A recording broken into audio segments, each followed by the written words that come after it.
Bom dia a todos, dando continuidade aos estudos da nossa casa Rita de Cássia. Nós hoje fomos orientados a termos um tema livre e nós escolhemos falar, refletir sobre o valor da educação moral. Então convidamos a todos para iniciarmos a nossa prece de reflexão, pedindo a Jesus, aos bons espíritos, que nos ajudem nessa hora, nessas reflexões tão úteis ao nosso desenvolvimento, que possam ser reflexões úteis e valorosas, que nos fortaleçam, que nos esclareçam e que nos incentivem a buscar essa proposta que a doutrina espírita e o Evangelho de Jesus nos oferece. Muita paz a todos, possamos dar início de nossa parte à reflexão da manhã. No outro dia, lendo um livro de André Luiz, muito conhecido nos domínios da mediunidade, no capítulo 4, chamado Ante o Serviço, livro esse que todos sabemos, psicografado por Chico Xavier, nesse capítulo 4, Ante o Serviço, chamado Ante o Serviço, nos é relatado como os espíritos que necessitam de apoio, de tratamento, de esclarecimento, são levados a grupos de estudo e trabalhos para atendimento.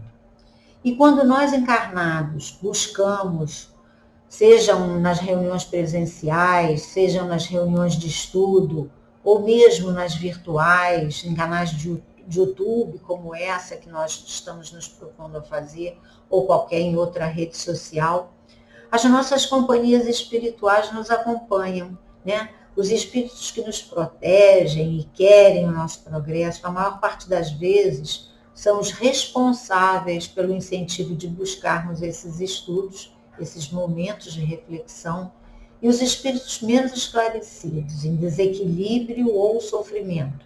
Muitas vezes, aqueles que dividem conosco o nosso ambiente doméstico, diário, né? Não só os mais equilibrados, quanto os menos equilibrados. Nos acompanham, né, nessa procura de estudo. Não é por questões magnéticas, porque convivem conosco, são atraídos pelas nossas escolhas, mas também por intenção e apoio daqueles espíritos mais esclarecidos e bondosos que aproveitam esses momentos para o benefício de tantos. E André Luiz, então, vai nos contar, inclusive nesse capítulo com muito detalhe, que o que nos garante a melhor absorção desse magnetismo de renovação, desses fluidos positivos renovadores de saúde, de esclarecimento, de melhor percepção cognitiva e de renovação em nossos sentimentos, é justamente a nossa atenção e foco naquilo que procuramos estar, né? É a nossa vontade de buscar entender, de refletir e de assimilar os conceitos positivos que ali nos são trazidos. E muitas vezes também, quando são situações onde pode haver troca, né? Conversas, perguntas, como acontecem nos cursos da nossa casa e em muitas outras palestras também que possam haver interação. Não é o nosso caso aqui presente, mas tem muitas outras que podem haver interação. E eu já ouvi muita gente dizer que às vezes senta para ouvir uma palestra, um estudo presencial ou virtual, e aí bate maior sono. E quando vê, a pessoa está dormindo, desligada. E o que é o mais difícil nessa hora? É que a pessoa pensa que com essa atitude, ela está até contribuindo mediunicamente, envolvida mediunicamente de uma maneira positiva. E os espíritos nos dizem que não é isso que acontece, né?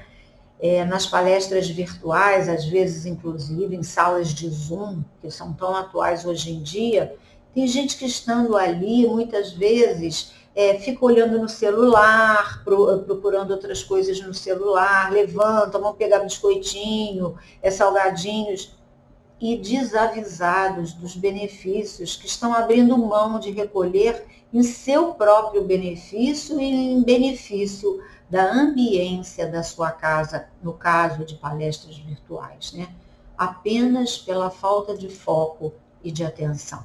André Luiz e outros espíritos nos garantem que não, né? Se a gente faz isso, se a gente perde o foco, fica olhando no celular, ou mesmo pensando em coisas até muito simples, não nada de ruim, mas na compra do supermercado ou em qualquer outras coisas da vida do cotidiano, né? Desfocados do objetivo, a gente perde e muito o possível do benefício que ali fomos buscar.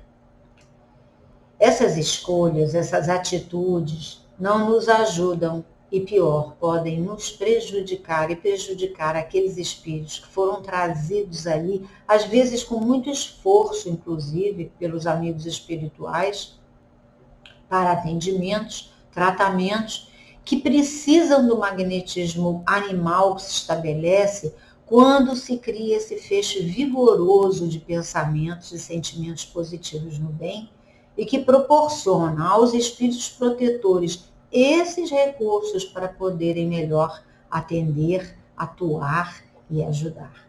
André Luiz também nos conta no capítulo anterior sobre um equipamento, né, chamado psicoscópio, que os espíritos desencarnados usam para que esse equipamento é capaz de auscultar a natureza íntima dos nossos pensamentos e sentimentos e que torna mais fácil para os espíritos ajuizar as nossas necessidades, os nossos méritos e possibilidades. Até porque um dos mais eficazes caminhos de progresso e felicidade, razões e motivações para a gente buscar o estudo da doutrina espírita, é como nos diz Kardec no Livro dos Espíritos, mais precisamente na questão 685, é a educação moral. Aliás, por isso nós estamos buscando trazer nesse tema livre da manhã de hoje esse assunto. E Kardec nos fala: não nos referimos à educação moral pelos livros, e sim àquela que consiste na arte de formar os caracteres, aquela que incute hábitos, porquanto a educação é o conjunto de hábitos adquiridos. E ele fala, considerando-se o aluvião de indivíduos que todos os dias são lançados na torrente da população, sem princípios, sem freio e entregues a seus próprios instintos, serão de espantar as consequências desastrosas que daí decorrem. Quando essa arte for conhecida, compreendida e praticada, o homem terá no mundo hábitos de ordem e de previdência para consigo mesmo e para com os seus, de respeito a tudo o que é respeitável, hábitos que lhe permitirão atravessar menos penosamente os maus dias inevitáveis. E também na questão 917, quando Kardec faz um estudo sobre o egoísmo, mas no seu comentário dessa questão ele fala: procurem-se em todas as partes do organismo social, da família aos povos, ou seja, do indivíduo à coletividade, da choupana ao palácio, todas as causas, todas as influências que ostensiva ocultamente excitam, alimentam e desenvolvem o sentimento de egoísmo. E o remédio para esse mal só se obterá se for atacado em sua raiz, isto é, ele volta a dizer, pela educação. Mas não por essa educação que tende a fazer homens instruídos, embora toda a importância da educação acadêmica, mas pela aquela educação que tende a fazer homens de bem. Né? Aquela educação convenientemente entendida que constitui a chave do progresso moral. Quando se conhecer a arte de manejar os caracteres, como se conhece a de manejar as inteligências, conseguir-se-á corrigi-los, do mesmo modo que se aprumam as plantas novas, né? Aquelas plantas que a gente coloca uma guia para que a planta não nasça, não, vai se desenvolvendo com o caule mais torto, né? Essa arte, nos diz Kardec, exige, porém, muito tato, muita experiência e profunda observação. E ele nos sugere, faça-se com o moral o que se faz com a inteligência e ver-se-á que há naturezas refratárias, muito maior do que se julga. No entanto, é o número das que apenas reclamam boa cultura para produzir bons frutos. Quer dizer, tem muita gente rebelde que não quer saber de jeito nenhum, mas tem outros que muitas vezes falta a palavra, o incentivo, a orientação para que se aprumem como essas plantas que eles nos falam. E ele nos fala que essa é a arte de formar os caracteres, que é aquela que incute hábitos. Ele fala isso novamente em outra questão, né? Porquanto a educação moral, que é a educação que promove realmente, é o conjunto dos hábitos adquiridos. E que hábitos são esses, né? São aqueles hábitos trazidos pela palavra e pelo exemplo de Jesus em seu Evangelho, e tão comentados pelo Evangelho Redivivo, que é o que a gente chama doutrina espírita, né? Naquele hábito da oração, da bondade, da busca da bondade, do exercício da fraternidade, da tolerância, do serviço ao próximo, do desapego, da indulgência, do aprendizado do perdão, da mansidão, da benevolência, da disciplina, do comprometimento e principalmente, gente, da confiança e da entrega das nossas vidas na mão do Criador. Do exercício do auto-amor, né? E tantas outras virtudes que nos são necessárias a esse crescimento e a esse amadurecimento. No livro Cura e Autocura, do André Moreira, no capítulo Educação para a Saúde, nos é dito assim: o Espiritismo fornece ao ser subsídios para o entendimento de sua natureza real, a partir do retorno do mundo espiritual daqueles que, já tendo feito a passagem, vêm relatar a sua desdita ou alegrias, conforme tenham usado bem ou mal a liberdade para a prática do bem durante a vida terrena.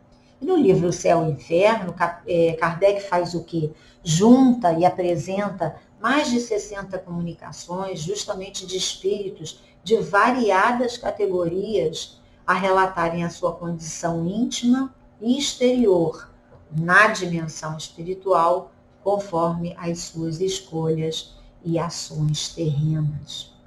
E André Moreira continua: o Espiritismo fornece o conhecimento da realidade do espírito e sua íntima relação com a matéria, os efeitos morais de seus atos na vida presente e na vida futura, e oferece os recursos de instrução e educação para que o ser saiba exercer o livre-arbítrio com consciência. Ele acrescenta que para a conquista da saúde não apresenta regras exteriores, mas estimula as criaturas no exercício da prece, na prática do bem, na vigilância do pensamento, de palavras e ações, para que expressem esse ideal de renovação e crescimento que o ser almeja, bem como o estudo que o liberte para a prisão da caverna. Essa prisão da caverna que ele fala é o mito da caverna tão conhecido, né, trazido por Platão, e que era discípulo de Sócrates, né? Vale, para quem não conhece, a leitura do que é o mito da caverna. E André continua nesse capítulo dizendo que o objetivo do estudo e da prática espírita é a formação de livres pensadores conectados com o bem e sintonizados com o auto-amor e o amor ao outro, que é, na realidade, a síntese da nossa cura, né? Da cura do homem integral. Muitos de nós tivemos já a oportunidade de conhecer e saber melhor sobre quem foi Eurípides Barçanufo. Ele foi uma das pessoas mais interessadas nessa implantação da educação moral, e eu vou trazer aqui uma breve passagem de quem foi essa pessoa, esse espírito, encarnado na Terra, brasileiro, educador, político, jornalista e médium, um dos expoentes e pioneiros do espiritismo no país. Nasceu no dia 1º de maio de 1880, em Sacramento, Minas Gerais, e faleceu em 1º de novembro de 1918, apenas com 38 anos, também em Sacramento, Minas Gerais. Desde cedo, ele apresentou profunda inteligência e senso de responsabilidade, que naturalmente foi conquistado nas experiências das vidas passadas, já que desde tão cedo ele já apresentava essas características, né? E muito moço ainda, muito estudioso, já com tendências para o ensino, ele foi incumbido pelo seu mestre da escola de ensinar os próprios companheiros da sala de aula. E ele era respeitável também, representante político de sua comunidade, e tornou-se secretário da Irmandade de São Vicente de Paulo, em Sacramento. Depois, através de um presente que ele ganhou do livro Depois da Morte, escrito por Leon Denis, ele se interessou, tomou conhecimento e se interessou profundamente pelos fenômenos e pelas instruções espíritas e passou a ler todas as obras da codificação kardeciana. Em 1904, ele começa então a assistir sessões espíritas numa fazenda chamada Fazenda Santa Maria. Isso tudo nos é narrado por Corina Novellino no livro Eurípides, A Mansão, O Homem e a Missão. E é numa dessas reuniões espíritas, na Mansão Santa Maria, na Fazenda Santa Maria, que ele recebe o espírito de Vicente de Paulo, ou melhor, ele recebe a mensagem do espírito Vicente de Paulo, que o convoca a assumir a doutrina espírita, dizendo-lhe o seguinte: meu filho, as portas de Sacramento vão fechar-se para você. Os amigos se afastarão. A própria família se voltará contra você. Mas não se importe. Proclame sempre a verdade, porque a partir desta hora as responsabilidades de seu espírito se ampliarão ilimitadamente.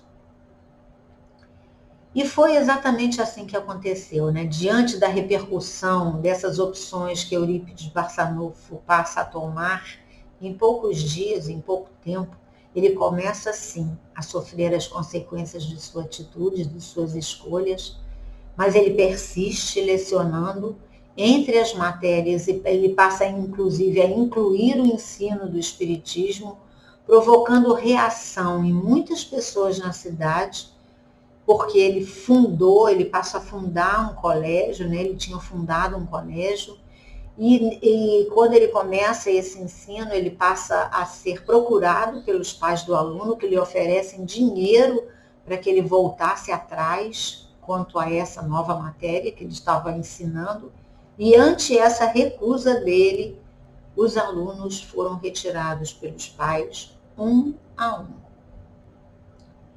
Nessa época, a mediunidade de Eurípides se desenvolve de forma notável, espontânea e multiforme, assim como só acontece com espíritos que já estão especialmente preparados e que é para uma missão especial enquanto encarnados, né? Como a dele foi. Mediunidade do desdobramento, da vidência, da psicofonia, da psicografia, de curas, de efeitos físicos, de receituários. Todas essas foram surgindo e se tornando tão habituais em sua vivência.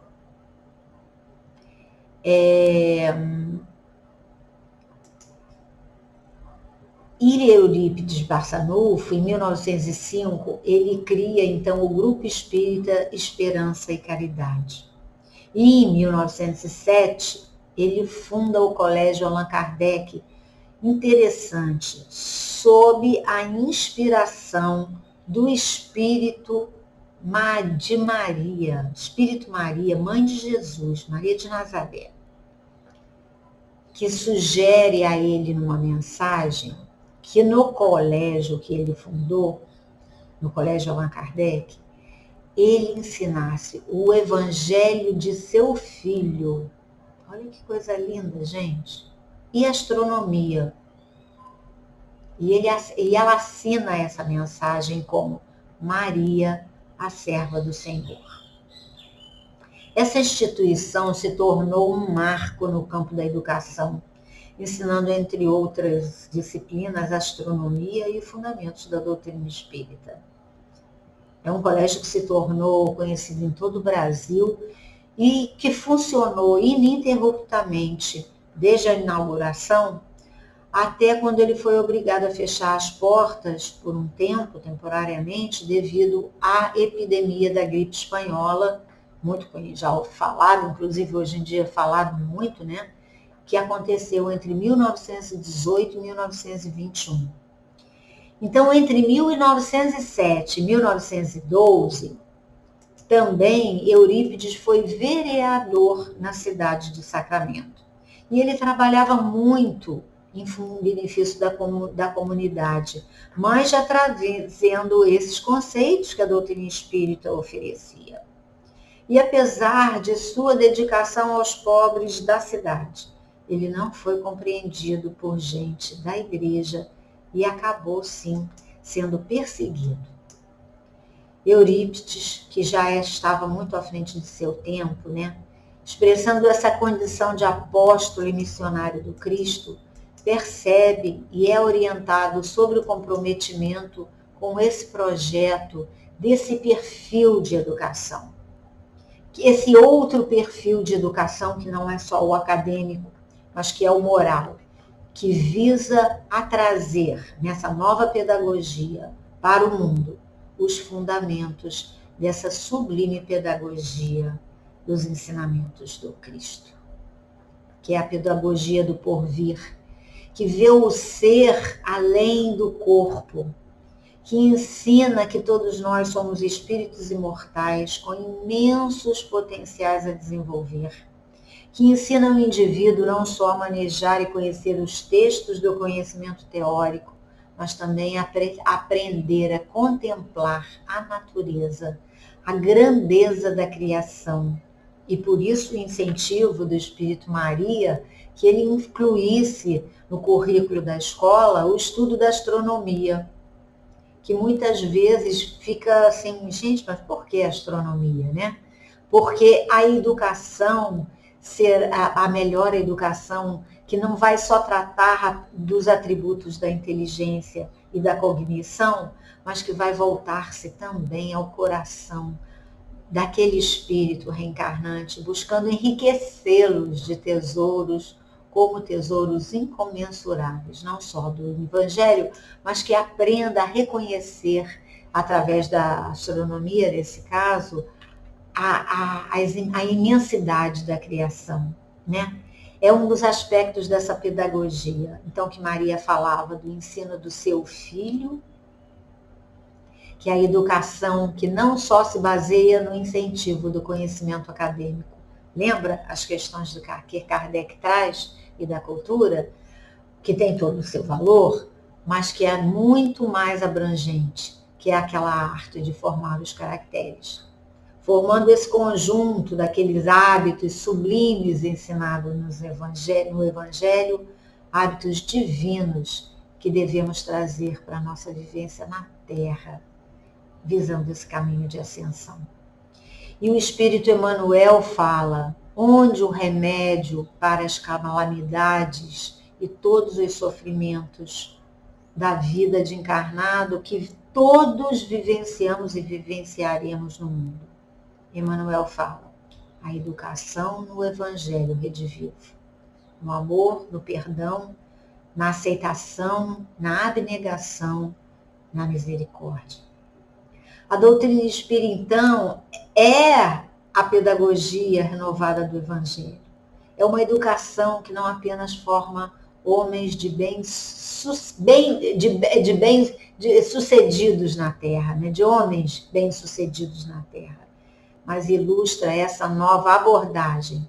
Ouvimos mas que forma homens para a eternidade, homens de bem para a eternidade. E ouvindo essa abordagem, nós tivemos a oportunidade de ouvir a palestra do Arthur Valadares, quando ele nos fala na Academia do Evangelho, uma palestra maravilhosa que o Arthur Valadares tem, quando ele fala da Academia do Evangelho. E ele nos lembra, nessa palestra, sobre a Revista Espírita de julho de 1861, que foi a Revista Espírita. Nessa, Kardec inclui uma série de correspondências que ele recebeu de um dos assinantes. E o artigo que Kardec então fala é: os amigos não nos esquecem no outro mundo. E nessa troca de correspondência que esse assinante enviou a Kardec, depois de algumas informações a respeito que o desencarnado mandava para o seu amigo, dessas suas experiências na dimensão espiritual, o amigo encarnado então pergunta a ele: visto estares aí, eu me sentiria muito feliz se você, meu amigo, me desse instruções de como é a vida, de como é o sentimento, de como se vive aí, E o desencarnado, então, responde numa outra carta que Kardec apresenta, dizendo assim: meu amigo, abre o livro dos teus destinos, que é o Evangelho. E que esse te fará compreender muitas coisas que eu não saberia te expressar.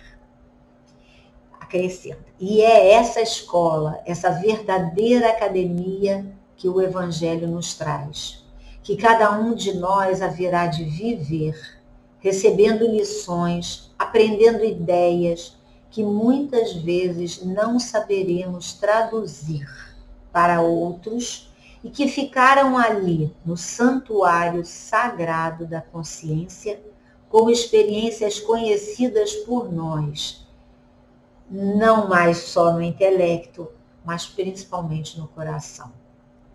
E ele diz: dificilmente saberemos explicar esses aprendizados, essa convivência que vamos desenvolvendo e faremos com Jesus, pelas vozes inarticuladas da intuição, da inspiração, na medida que nos propomos a nos aprofundar no Evangelho, na jornada que o Evangelho nos propõe.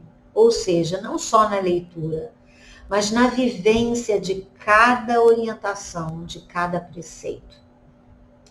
E na convivência com Jesus, E ele diz assim: por isso o Evangelho é o livro de transformação dos nossos destinos. É o código de ouro para as vidas transformadas para o bem.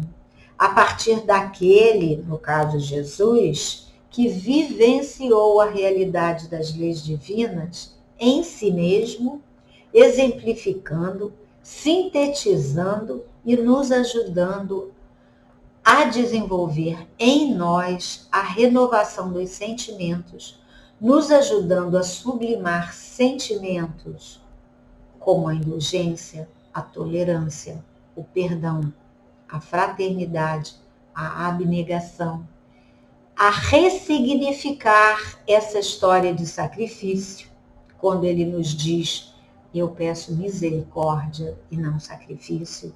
Como é que a gente pode entender melhor isso,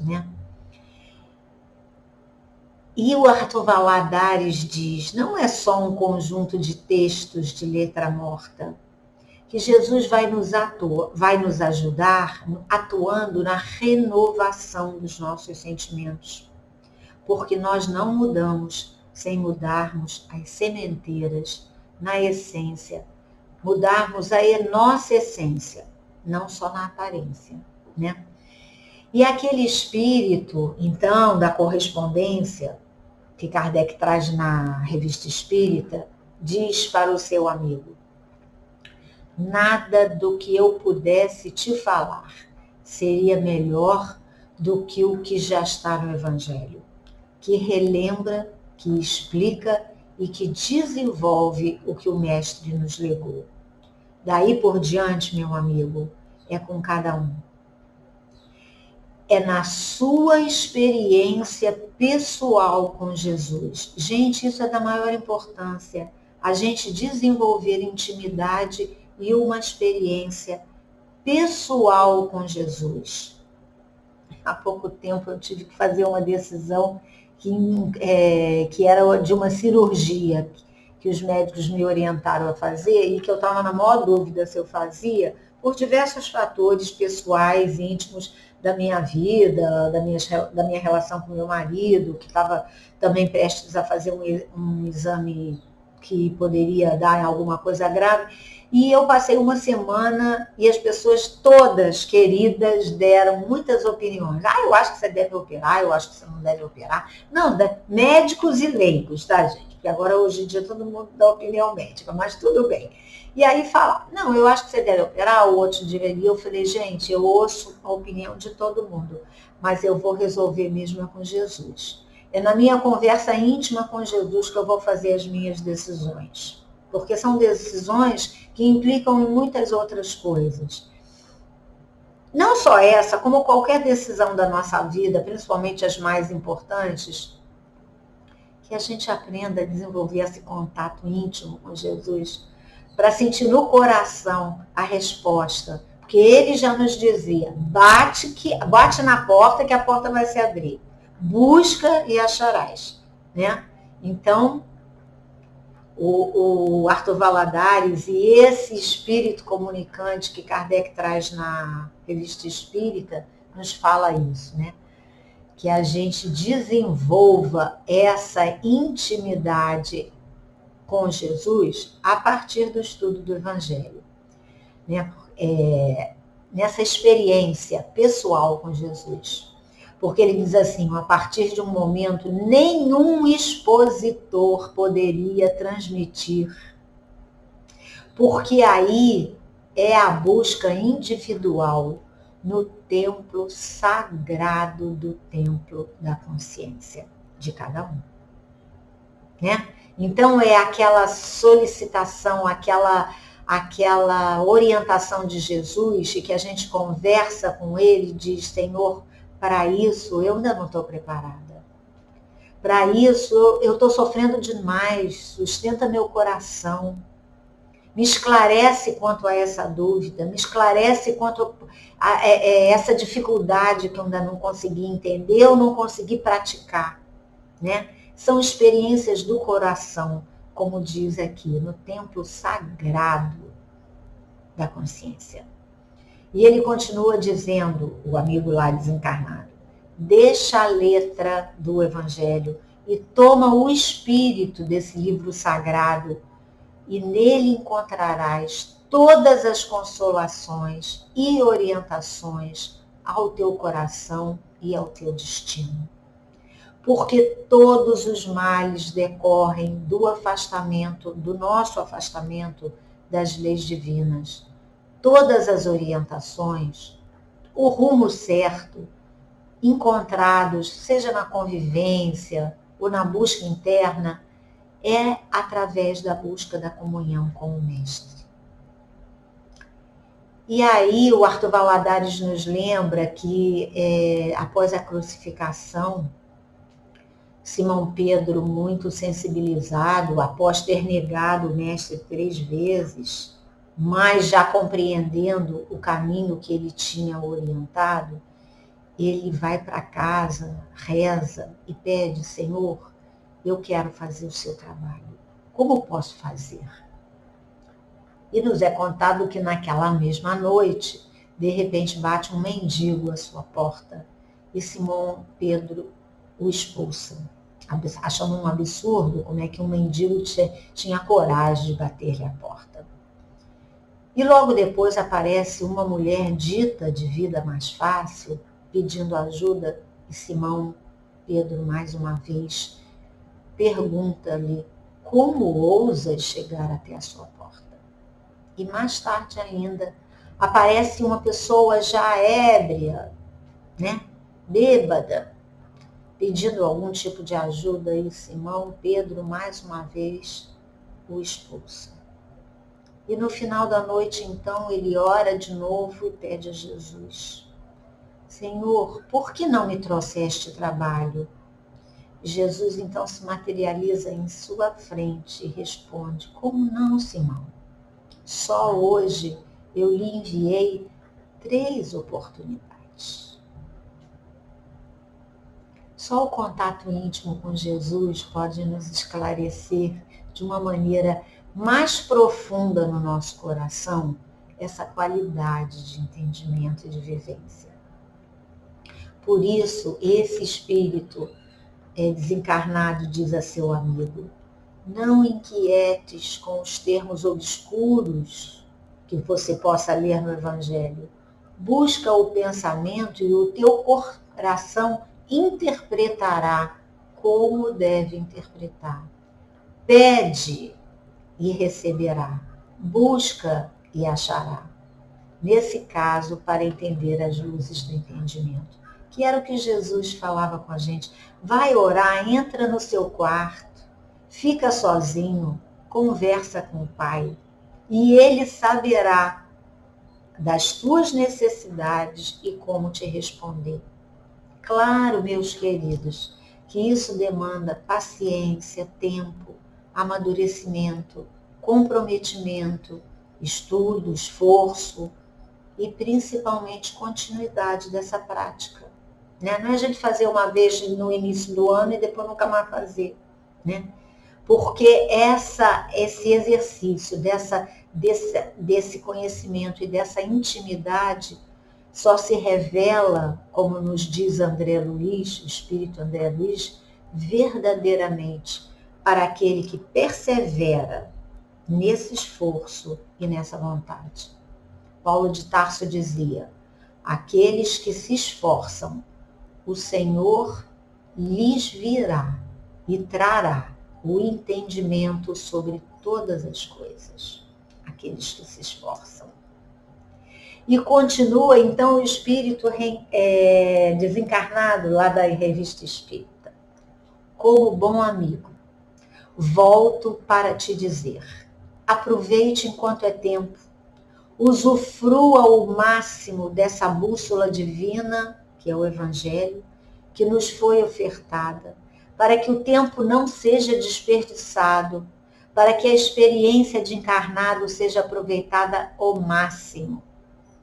Eu poderia ter aproveitado mais, poderia ter podido entender melhor os ensinamentos e nele aurir os socorros que me faltavam. Gente, isso é muito, muito bom para a gente refletir, não é? O espírito Narcisa, no livro Os Mensageiros, diz ao espírito André Luiz: quando se nos desperta os sentimentos superiores, o Evangelho ganha vida nova e se nos revela aspectos que antes estavam para nós desconhecidos. Quanto mais trabalhamos sentimentos superiores, mais entendemos melhor. Mais e melhor entendemos o Evangelho. Daí que os espíritos bons valorizam tanto o trabalho no bem, o exercício da abnegação, da paciência, etc. Porque é no trabalho, é não só no estudo, mas principalmente no estudo e no trabalho, que a gente vai trabalhando esses sentimentos, para que haja o alargamento dessa compreensão, dessa vivência e dessa convivência com o Mestre. E é esse espírito lá da Revista Espírita que faz com o amigo, nessa correspondência íntima, a mesma coisa que o espírito André Luiz, nos seus livros, né, na sua série, faz conosco. Inclusive na introdução do livro Nosso Lar, ele coloca: é necessário muito esforço para ingressar nessa academia do Evangelho do Cristo.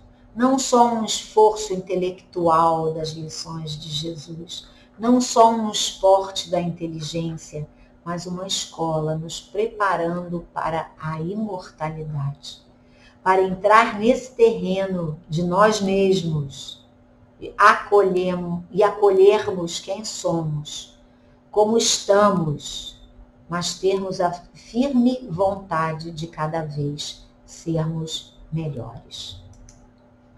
E ninguém se impressione com o tempo que demandará todo esse processo, essa ciência do infinito, né?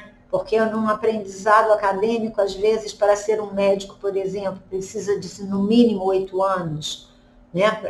Para algumas especialidades, inclusive, até mais, que dirá esse aprendizado do espírito imortal na ascensão das suas potencialidades, né? Então, para ingressar nessa academia do Evangelho, permanecer nela, demanda de nós, sim, muito esforço e vontade, e principalmente a vontade. Ingresso esse que se apresenta, às vezes de maneira estranha, muito individual e particular, e muito diversa para cada um de nós. Como quaisquer outros, nós receberemos recursos, estímulos, apoios, sustentação para o curso, para esse curso, mesmo que um só encontrará no imo de si mesmo, na companhia do Mestre. Porque a evolução é individual, embora todos possamos ajudar a todos. Então não adianta a gente querer copiar a experiência de um Chico Xavier, de um Paulo de Tarso. Eles nos servem como exemplos utilíssimos ao lermos as histórias deles, as vivências deles, de Emanuel, de Teresa d'Ávila, de Irmã Dulce, de tantos expoentes que seguiram o Mestre, de Maria, de João Evangelista, de Simão Pedro. Todos importantíssimos, mas nós não queiramos, porque não conseguiremos copiar a experiência de ninguém com o Jesus, com o Cristo. Nós precisamos desenvolver a nossa experiência, a nossa comunhão com esse Espírito divino, né? Divino no sentido de ser aquele que soube representar em si, nos seus ensinamentos e no seu exemplo, todas as leis divinas, toda a realidade da lei divina. Então a gente precisa, sim, construir cada um de nós a nossa convivência íntima com o Mestre. Porque isso é que será o alicerce para nós enfrentarmos momentos difíceis da nossa vida, né? Para a gente ir ao mar alto, onde tem as ondas revoltas, como ele fala com Simão Pedro. Vamos ao mar alto, porque lá tem ondas revoltas, mas tem possibilidades imensas de crescimento, né? Porque tem, pelo valor das experiências, o mar alto das experiências. E aí, meus queridos, toda circunstância passa a ser aprendizado com Jesus. Das mais simples, das mais felizes, das mais ásperas, as mais difíceis. É um aprendizado sem cátedras visíveis, fala-nos Arthur Valadares, sem palavras articuladas. Aí tudo se torna aula com Jesus, seja dentro do nosso lar, seja no trabalho, com os amigos, na rua, na casa espírita, dentro de um hospital, na vida política, social, em qualquer circunstância, sempre será um aprendizado com o Mestre, nos ajudando a consolidar virtudes e valores para a eternidade. Um dia, uma semana, um mês de prova intensa na companhia do Mestre nos ensina muito mais sobre paciência e muitos outros valores do que anos de estudo. Então, Arthur Valadares, ele termina essa palestra daquele fala sobre a Academia do Evangelho, que tanto nos promove a educação moral, nos falando, essa é a Academia do Evangelho, essa é a educação moral que tanto Kardec nos fala, que é a busca daquele ser que, enfim, compreendeu a si mesmo as leis divinas, a elas se harmonizou. Que Jesus nos inspire, nos abençoe a todos nessa caminhada, que nos proteja e que possamos buscá-lo em nossa companhia, em todos os dias, em todas as horas, e nesse momento, agradecendo a oportunidade do estudo, da reflexão, dizemos para finalizar, obrigada, Senhor. Obrigada pela doutrina espírita, pelo Evangelho, por termos e sentirmos a tua companhia em nosso coração. Muita paz a todos e um bom dia.